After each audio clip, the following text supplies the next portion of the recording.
ജനുവരി 15-ാം തീയതി മുതൽ നമ്മളെല്ലാം വളരെ തിരക്കിലാണ്. കേരളം മുഴുവൻ തിരക്കിലായിരുന്നു. സുരേഷ് ഗോപിയുടെ മകളുടെ കല്യാണം അല്ല, സുരേഷ് ഗോപിയുടെ കല്യാണം തന്നെ പറഞ്ഞു. കാരണം അത് ഒരു പെൺകുട്ടിയുടെ കല്യാണം നടത്തേണ്ട പോലെയൊന്നും അല്ല നടത്തിയത്. ഓക്കെ, ഞാൻ അധികം കുറ്റം പറയാനൊന്നും നിൽക്കുന്നില്ല. അതല്ല ഇന്നത്തെ സംസാര വിഷയം. അവിടെ ഉണ്ടായ ചില സംഭവ വികാസങ്ങൾ നമുക്ക് ആർക്കും അതിനെ ആ പ്രശ്നങ്ങൾ നോക്കി കണ്ട് മനസ്സിലാക്കാൻ നമ്മളെ കൊണ്ട് ആരെക്കൊണ്ട് സാധിച്ചില്ല. ഞാൻ ഉൾപ്പെടെയുള്ളവർ. നമ്മളാരും ഈ രാജ്യത്തിന് വರ್ತല്ല. നമ്മുടെ പ്രധാനമന്ത്രിയെക്കുറിച്ച് നമുക്കൊന്ന് ചിന്തിക്കാൻ പോലും നമുക്ക് സമയം കിട്ടിയില്ല. അദ്ദേഹം വന്നു, ഗുരുവായൂർ വന്നു, അകത്ത് ദർശനം നടത്തി, പിന്നെ പുറത്തിറങ്ങി വന്നു. അവിടുത്തെ കുറേ വയസ്സൻ ക്ലബ്ബുകളായ സിനിമാ നടന്മാരെയൊക്കെ കണ്ടു. അത് കഴിഞ്ഞിട്ട് കല്യാണം അറ്റൻഡ് ചെയ്തു അല്ലേ.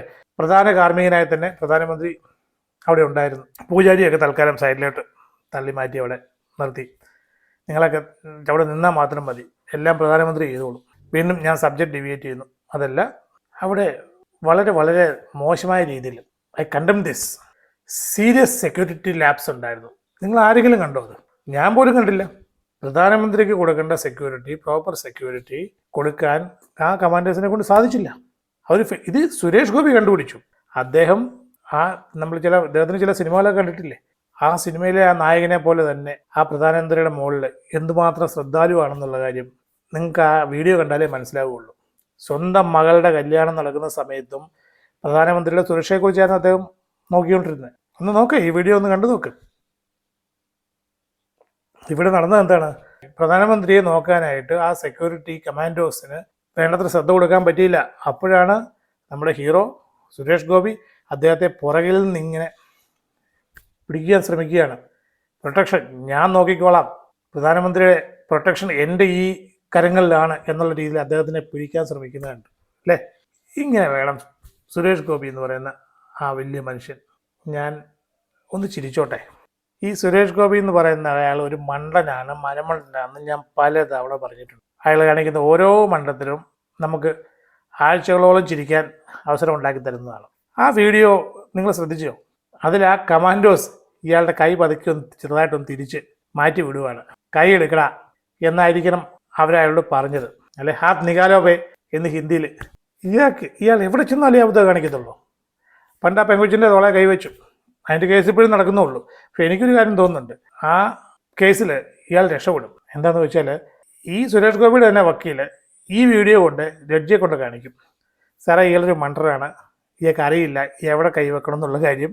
സാറേ ഇത് നോക്കി, ഓണറബിൾ കോർട്ട് അല്ലെങ്കിൽ മൈ ലോഡ് ഇത് നോക്ക്, ഇയാൾ പ്രധാനമന്ത്രിയുടെ പുറകിൽ പോലും പിടിക്കാൻ ശ്രമിച്ചു, ഈ കമാൻഡോസൊക്കെ ഉണ്ടായിട്ടും. അപ്പം ഇയാളോട് ക്ഷമിക്ക്, ഇയാളിങ്ങനെ ഇതുപോലെ മണ്ടത്തരങ്ങൾ കാണിക്കുന്ന ഒരാളാണെന്ന് ആ വക്കീൽ തന്നെ അവിടെ പോയി പറയും. എനിക്ക് ഉറപ്പാണ്. അങ്ങനെ അയാളെ അവിടെ നിന്ന് ഊരിക്കൊണ്ട് പോരാൻ നോക്കും. ഭൂലോക മണ്ടനെക്കുറിച്ച് സഹതപിക്കുകയല്ല, എന്ത് ചെയ്യാനാ. ഇയാളെ പൊക്കി പറഞ്ഞു നടക്കാൻ കുറേ പേരുമുണ്ട് കേരളത്തിൽ. സുരേഷ് ഗോപി വരണം, മുഖ്യമന്ത്രിയാകണം, ഏതായാലും പ്രധാനമന്ത്രിയാണെന്ന് പറഞ്ഞില്ലല്ലോ. ഇനി അതിൻ്റെ കൂടെ കുറവുകൂടെ ഉള്ളൂ, സുരേഷ് ഗോപിയെ പ്രധാനമന്ത്രിയാക്കണം. ആരെ ഈ മണ്ടറെ? ഇതൊക്കെ കാണേണ്ടി വന്നല്ലോ. അടുത്ത ബ്ലണ്ടർ ഞാൻ പറഞ്ഞില്ല, ബ്ലണ്ടറുകളുടെ ഒരു മാലയാണ്. ആ ലൂർദ് പള്ളിയിൽ ചെന്നിട്ട് കന്യാമറിയത്തിൻ്റെ തലയെ കൊണ്ട് ഒരു ഉണക്ക കിരീടം കൊണ്ട് വെക്കാൻ നോക്കി. 5 പവൻ്റെ മാല കൊണ്ട് കൊടുത്തിട്ട് അതൊരുക്കിയിട്ട് വലിയൊരു സാധനം ഉണ്ടാക്കി അത് ആ മറിയത്തിൻ്റെ തലയെ കൊണ്ട് വെക്കാൻ നോക്കി. ക്രിസ്ത്യാനിറ്റിയെക്കുറിച്ച്, ബൈബിളിനെ കുറിച്ച് എന്തെങ്കിലും എനിക്ക് അറിയാമായിരുന്നെങ്കിൽ ഇയാൾ ഈ പണിക്ക് പോയില്ലായിരുന്നു. എനിക്ക് മനസ്സിലാകാത്തത്, ഈ കേരളത്തിലെ ക്രിസ്ത്യാനികളൊക്കെ ഇത് കണ്ടിട്ട് അവരുടെ മനസ്സിൽ എന്ത് തോന്നിക്കാണും? എനിക്ക് അവരുടെ ആ ക്ഷമയുണ്ടല്ലോ, അതിനെ ഞാൻ നമസ്തേ പറയുന്നു. ഈ ഓക്കിനെ സഹിക്കുന്നല്ലോ. എന്തൊക്കെയാണ് കാണേണ്ടി വരിക?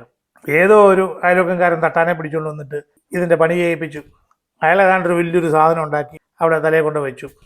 ഒരു ബേസിക് ഫണ്ടാണ്.